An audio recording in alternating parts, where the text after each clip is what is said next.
When we were young, almost 60% of us had summer jobs.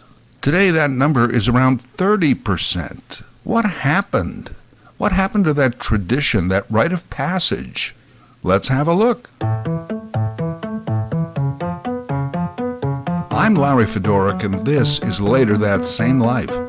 On each episode of my weekly podcast, a different topic, discussion, commentary, or story from our lives. Season 20, Chapter 9, Summer Jobs. Yeah, I recently heard that stat, and it shocked me. Got me thinking about summer jobs, their importance, their relevance. We all remember our summer jobs differently. Some of us, I'm sure, fondly. The experiences we had, the friends we made, and I'm sure we all enjoyed the money. Of course, we can rewrite our memories to tell any story we want. After all, they are our memories. This is the way I choose to remember it, so that must have been what actually happened. I'll bet for a lot of us, though, that the teen summer job was an introduction to drudgery, a new kind of grind that went well beyond high school. Sorry, can't make it. Gotta work. No, I can't. I'm working. Ugh. This usually starts around age 14. In most jurisdictions, that is the legal age at which a teen can be gainfully and rightfully employed. And even then, obviously, only in certain areas. At 14, you can work the drive-through window or stock the shelves at the Walmart, but you can't be an arc welder or drive a cab, even if you already have those skills at that age. Sorry. Socially, of course, the job notion begins much earlier than that. Here's how it goes. At some point, parents realize that their kid, even a young grade schooler, needs money, spending money, pocket cash. Introduce the allowance. The allowance, usually weekly, and with it comes the lecture of responsibility, prudence, and the overall importance of money management. Can I buy candy? Well, yes, I guess you can, but remember, if you buy too much candy today, you won't have money for candy tomorrow. Yes, I see now. It's complicated, isn't it? After getting an allowance for a while, you soon learn the art of negotiation, asking for a raise in your allowance, justifying certain expenses as necessities that should come from the parental accounts and not your personal allowance. And how, certain inflationary pressures, market trends, somebody defaults on a loan, how these things can cause you to run out of an allowance a few days early. And at some point, Mom and Dad will announce the end of free money. I hated that day. Oh, you still get a weekly stipend, but now there are a series of household chores attached. You must complete these in order to earn that allowance. I guess, as Arnold Schwarzenegger so famously sang, "Take out the papers and the trash, or you don't get no spending cash." That seems so unfair, right? I mean, previously, I was automatically depositing these funds into my account, i.e. the pocket of my Levi's, and now you're saying it comes with conditions? Well, take it or leave it, kid. Well, I guess I'll take it, but under protest. I don't have to be happy about it. I might write a letter to the kid labor union, if there is one. Hey, and you remember this pitch from your parents? My job description for earning an allowance included taking out the trash, mowing the lawn, and helping with the dinner dishes. If I was tasked with anything else beyond this, I started to complain. You didn't say I had to do this job to earn my allowance. And what did they tell you? Well, that job is just so that you can stay in this house, mister. This is so that you can be part of the family and contribute. All right, there's no bargaining, and if there was, you had no chips. As you got older, life got more expensive. You found that you couldn't properly live the life of a 12-year-old on a 12-year-old's allowance. The industrious kids, they would start to mow other people's lawns. They would babysit, get a paper route. or do any of those jobs that you didn't have to be 14 to do. Next in this work-life progression, the official part-time job. You were old enough now, and as my parents said, it's time you started to pull your own weight around here. The part-time job, after school, maybe weekends. And let me say, I did not have to contribute any of my earnings to the household budget. Lots of kids did. Some families had it tough, and everyone in the household had to be a wage earner. I was lucky there. Money I earned from part-time jobs, I got to keep and spend. And it was a great feeling, because now I didn't have to ask my parents for money for everything. And that was pulling my own weight, I guess. Coincidentally, the legal age of 14 is about the same age that your parents begin to think you shouldn't just be hanging around doing nothing all summer. You're too old to go to camp or to be sent away to your cousins for 2 weeks. You should have a summer job. You know, if you had a part-time job, sometimes you could finagle that into full-time during the summer. But otherwise, by age 14, you were encouraged to go find a summer job. Protesting did no good. Hey, but they call it a summer vacation. Why would I ruin it by working? But you can't just do nothing all summer. Oh, can't I? Well, just watch me. But almost 2/3 of us acquiesced, and we got that summer job. No, wait. I'll get a summer job. We paid our way. We pulled our own weight. We learned about money and the importance of putting in a hard day's work. I suppose I was one of those who learned about the drudgery. I guess it was a life lesson. Oh my God, is this how my parents feel every day? And then came this. Larry, maybe that summer job, you could save some of that money? Put it in a savings account? Hold on a second. You mean give up summer vacation, work at a job every day, and then not spend the money? Man, you guys are just buzzkill after buzzkill. We all wanted those glamorous summer jobs. They looked good, lifeguard. All day just sitting around the pool or the beach. Why couldn't I get that job? Oh yeah, I don't really swim. Well, what about camp counselor? Same issue. Plus I hate kids. I could work in one of those cool stores selling cool stuff to people. Yeah, no people skills. I did work on a farm one summer. Well, a couple of days I helped with the baling. I didn't last. It was too hard. Worked at a car wash. That wasn't too bad. It was a high school part-time job that became that full-time job in the summer. I worked with an older girl who had just finished first year university, and we kind of flirted. So that's why I remember it as an okay job. And by the way, the other guy we worked with was an ex-con.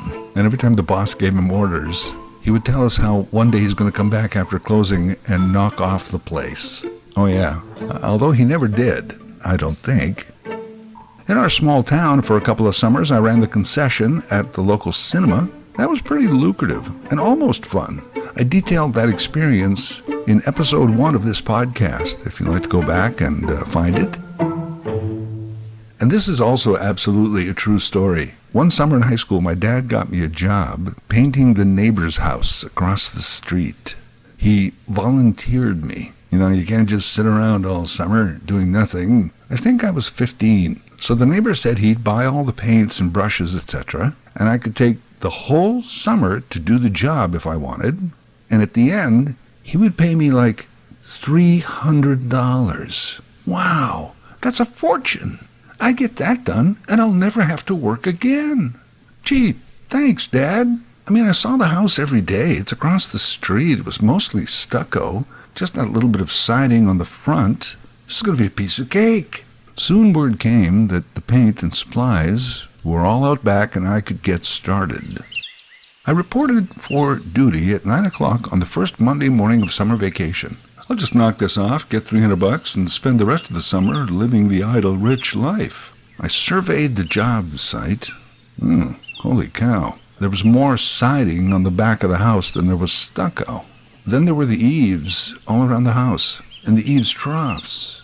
All the wood trim around the windows. Man, there's a lot of windows. Plus, I was expected to paint the fence on the side of the house. Oh, crap. And what I hadn't realized that quickly dawned on me, I hate painting. But I got started, stirred the paint, secured the ladder. I think I painted about 2 feet of eaves, and by this time it was almost noon. Since we were right across the street, I decided to go home for lunch and watch the Flintstones. I never went back. Never. After the Flintstones, I think I took a nap. And then I thought, well, it's too late to go back now. Why don't I just get a fresh start tomorrow? When Tuesday came, I decided to take the day off. Why kill myself? After all, I had the whole summer. Wednesday, I think a bunch of us went swimming. Well, I don't remember exactly what happened, but I never went back. I just never went back. After about a week, I guess the neighbor who kept looking at these 2 feet of painted eaves and the dried-out, ruined paintbrush on the patio called my dad. My dad talked to me, and I was like, yeah, okay, Dad, yeah, I'll get back to it. I'll get back to it. I never went back. After about another week, Dad came to me again, except this time I pissed and moaned so badly that I didn't want to do it. Dad, I don't want to do it. Don't make me do it. I can't do it. And I don't know what happened after that, but I just never went back. I assumed Dad had to explain to the neighbor that, my son is a f***up. I think the job eventually went to a 16-year-old kid down the block who had it done in about a week, got $300 and bought himself a used car. It was a beater, but it ran. Dad barely spoke to me for the rest of the summer. In the remaining years that we lived on that block, I went to great pains to avoid Mr. Lindgren and his wife Dorothy. Before I went out, I would look to see if they were on their way to work or standing in the front yard, and I would wait till they left. Or I would just duck out our back door and cut through the alley. Apparently, carrying the shame and embarrassment of complete and utter job failure was easier for me than painting a house for $300. And you know what? It was. I have no regrets. I can still go back to that old neighborhood and say, hey, see, there's the house we live in, and there's the house I never painted. Oh, this is Mr. Lindgren, duck. After high school, I went to university where I discovered the campus radio station, and I worked there in summers, stayed in media my entire life. And it's funny, too, though I have been out of school much longer than I was ever in school, much longer, every year around this time, those old school rhythms cut in. I see kids on the street, and it's their last day of school, and suddenly I feel like it's my last day of school. I start to think about summer vacation and possibly what kind of summer job is out there. And for the purpose of this discussion, I'm talking about summer jobs that you might have from age 14 to about 18. Because after that, during the summer, you're either working full-time or you're in some post-secondary school program. And by that time, a summer job takes on a whole new meaning. Working your way through college is much different than a summer job during high school. And that is where these statistics have changed so drastically over the years. Why aren't kids working at a summer job like we used to? Again, those stats, decades ago, 60 or so % of us had a summer job. Now it's down to 30.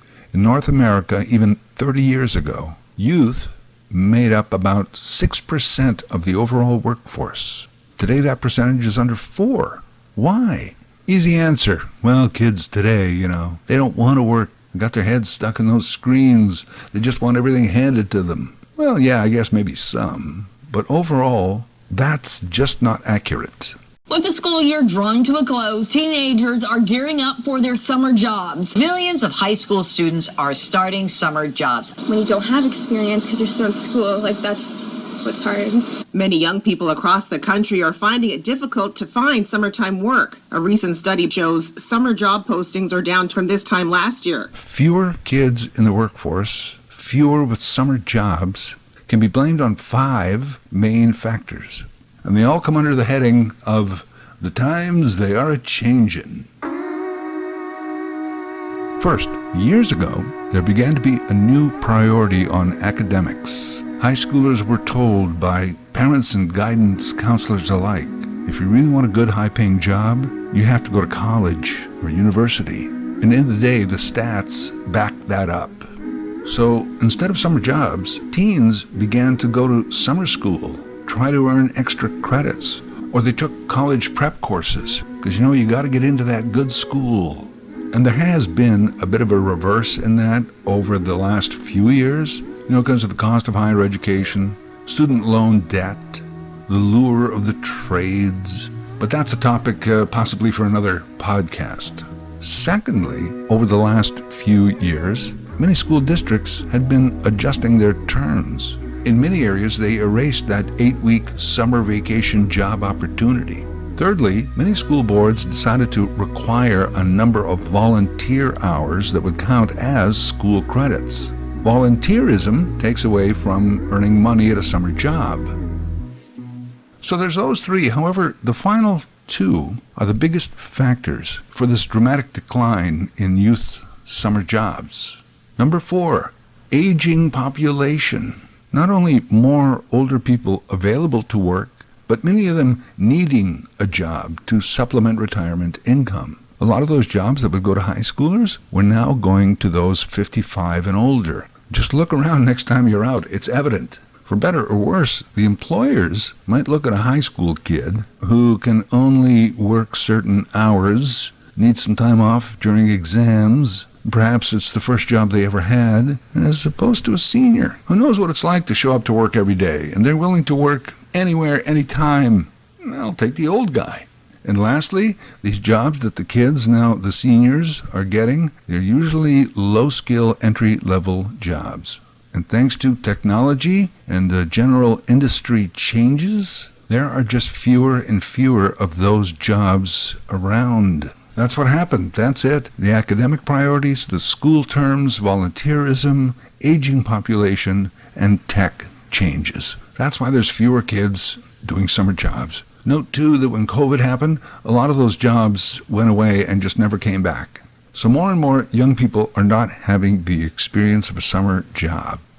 I was kidding around about it earlier, the things you learn by having a summer job. Drudgery, nose to the grindstone, how an ex-con thinks.